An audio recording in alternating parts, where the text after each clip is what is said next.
Let's just kind of cut some strips. Now we've got two ways of finishing our bindings. The first way, Alyssa is doing Mitered Corners, and she's doing a framework within a framework. So she's cutting some strips which are 1.25 inches wide. And then she's got some wider borders, which are 2 3/4.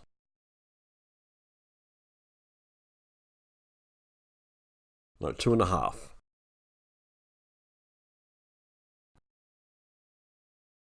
And that gives you a little bit of wriggle room, it gives you a little bit of extra. So we're going to join these two together. So a light on a dark. And we're going to stitch down the edges. That's pinned edge with a 1/4 inch seam.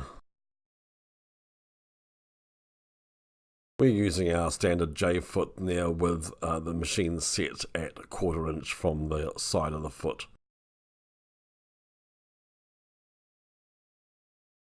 This has been drawing on her hands.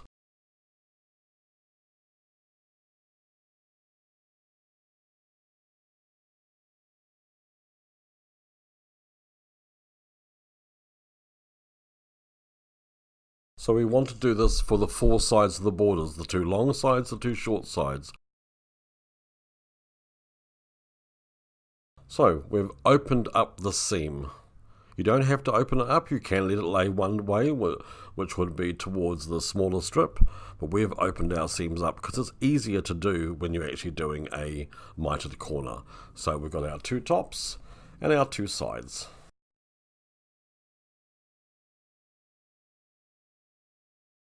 Now we want to attach some batting.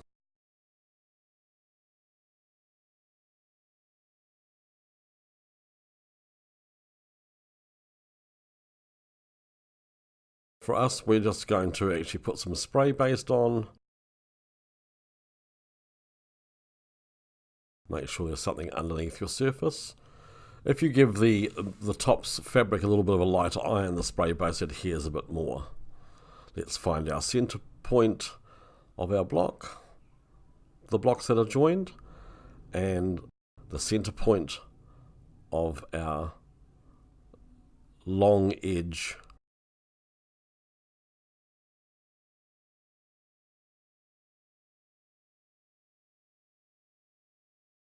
And we're going to join the narrow strip to the edge of the blocks.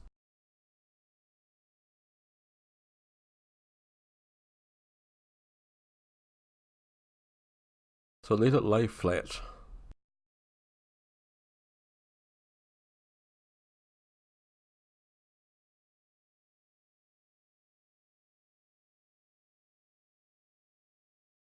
Just make sure those edges are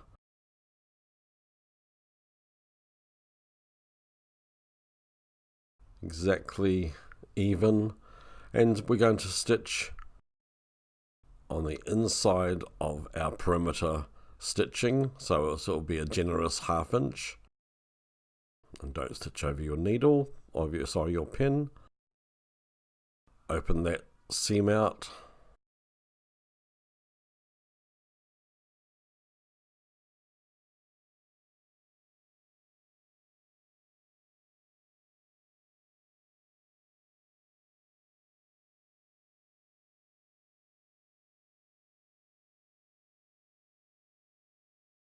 Important to keep this even so as that the contrast stripe on the border is even, and just stitch to our very last corner point. Very important to finish stitching right there. So we want to start in that position and finish in that position. So that's what we call sewing to the net, so it does not involve a seam allowance at all. And we need to do this when we are doing mitered corners. Those corners need to be free on the 4 size.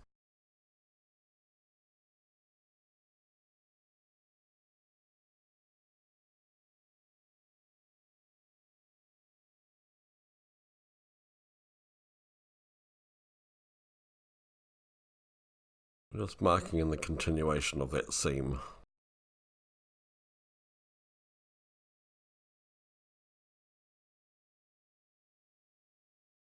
just so as that we can cut our batting back to it, because we haven't stitched it. We're cutting the batting out of that seam allowance so as it reduces bulk when the seam is actually pressed. And that's been stuck with a spray base, so we need to lift it lightly to trim it off. Reducing the bulk by doing this means that the actual borders will sit much flatter on the design. So let's press those seams all to one direction. So we're pressing the seams towards the border. So there we go. So we have that seam pressed along the edge there.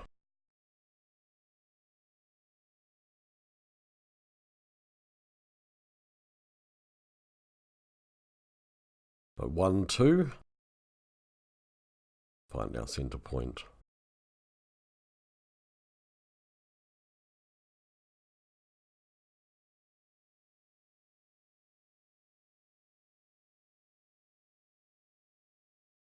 Now it's important, we're just pulling those out of the way so we don't get them caught.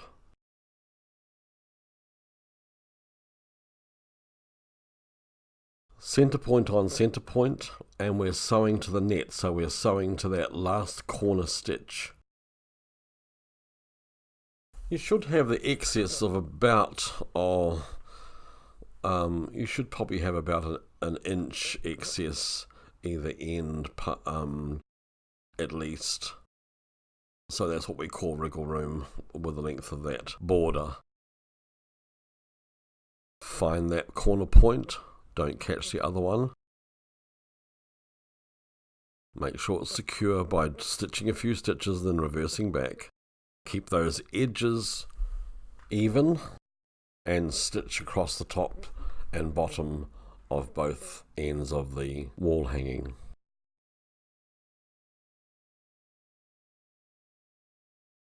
And we're stitching, our needle was just sliding past the perimeter stitching, which is set at 1/2 inch, which is what we trimmed from.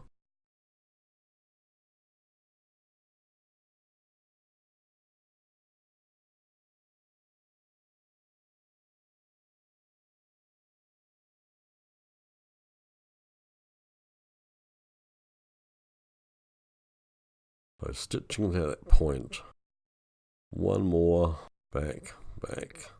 So make sure that's nice and secure. See, we've come to that point, nice and secure there, just there. Again, finished right there. If you've got a micro stitching over, don't panic about it. So again, we're going to just continue that line on so as we've got to know what to trim off as far as our batting goes.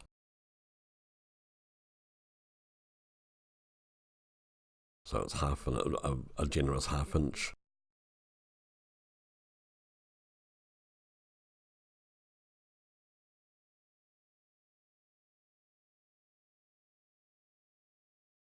And trim that seam back. So we're peeling that open until we can run the blade of the scissors along the edge of the stitching, because there's no stitching at this present point where this is trimming. So right now we've got stitching.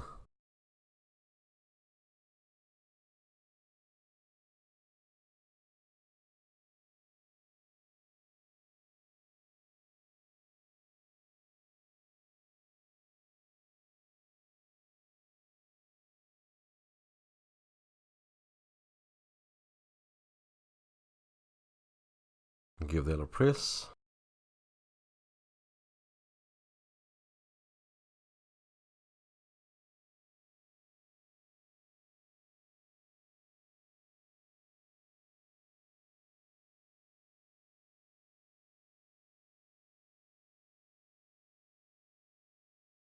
Do this both top and bottom.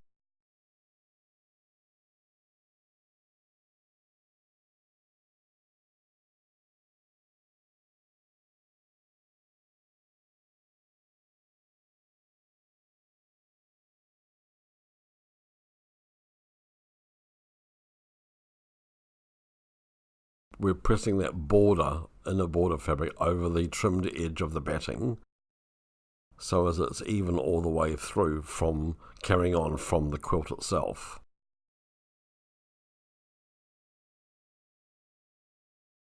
So now we're going to fold one edge of the border to the other edge of the border, with that corner point being the point which is going to be the fundamental sitting point. So let's just pin those together.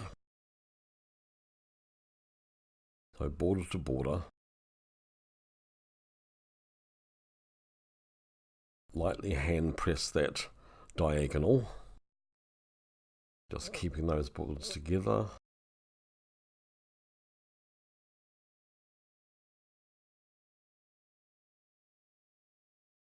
Okay, can you see that? So as it, just keep those together so as it's seam on seam.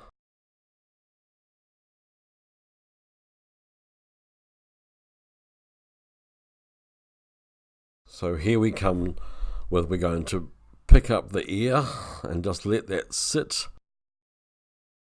free so as that seam is open. Just pin that into place.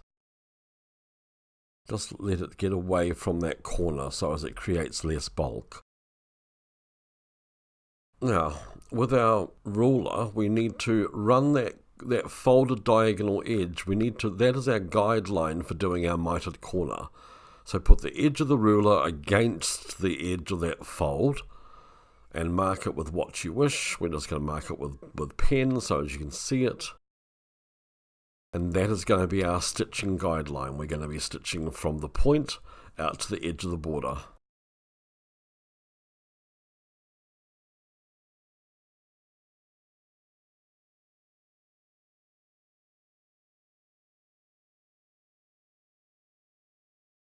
Take our pins out, and voila, there is our mitered corner.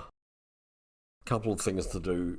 First, before we start trimming off our seam allowance, we need to take the bulk of that batting out of that corner. So we're just going to trim back to our stitching line, get the points up into that piece of border which is turned over, snip so far and just gently pull it out. It won't.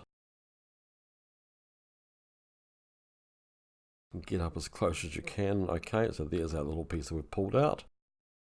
And then we need to look at this on the other side as well. Just remove that bulk of the batting. It's really important. That makes that sit much, much better. So we have a piece there which we want to just trim off our seam allowance. You can trim it with a rotary cutter or some scissors.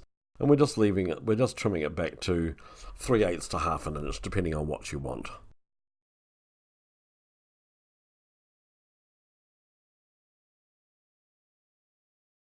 Open that seam up, open it all the way through, then fold that corner down over the open seam.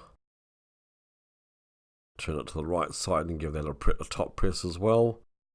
There we have a very simple and beautiful mitered corner.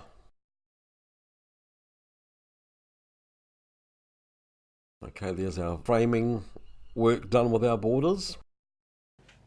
Hey, if you want to learn more tips on sewing, please check out our blogs on sewsweepy.com.